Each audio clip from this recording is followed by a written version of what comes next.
নকল পুলিশের ভূমিকায় 4 যুবক। চন্দ্রকোনায় অভিনব সচেতনতা প্রচার।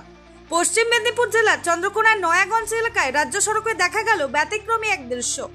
উর্দিধারী পুলিশ শিব ও তার বাহন নন্দী সহ দাঁড়িয়ে রয়েছেন সড়কের পাশে। তবে এরা কেউ আসল পুলিশ নন। চন্দ্রকোনা থেকে গড়বেতাগামী রাজ্য সড়কে সকালের পর থেকেই পথ চলতি যান চালকদের সচেতন করছেন 4 যুবক। চণ্ডী সাঁতরা, তাপস মিদ্যা, প্রদীপ পোড়া ও সুশান্ত দাস উর্দি পরে পুলিশের ভূমিকায় হেলমেট না পরা বাইক চালকদের ধমক দিচ্ছেন। বলছেন ফাইন কাটা হবে। কেউ ঘুষ দেওয়ার চেষ্টা করলে কড়া ভাষায় ফিরিয়ে দিচ্ছেন তারা।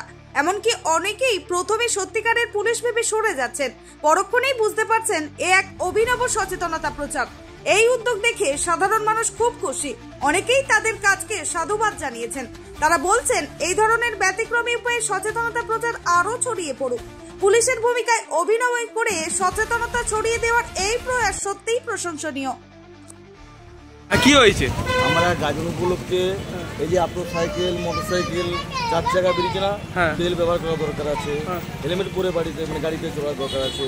তো ওগুলো যারা করছে না তাদের জন্য আমার সচেতন করছে।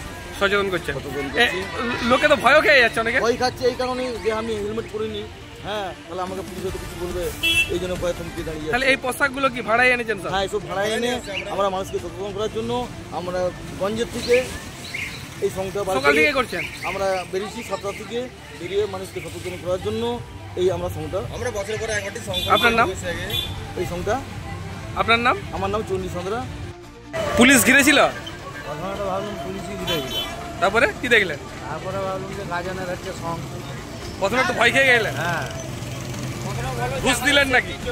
না, ঘুষ তো দিইনি।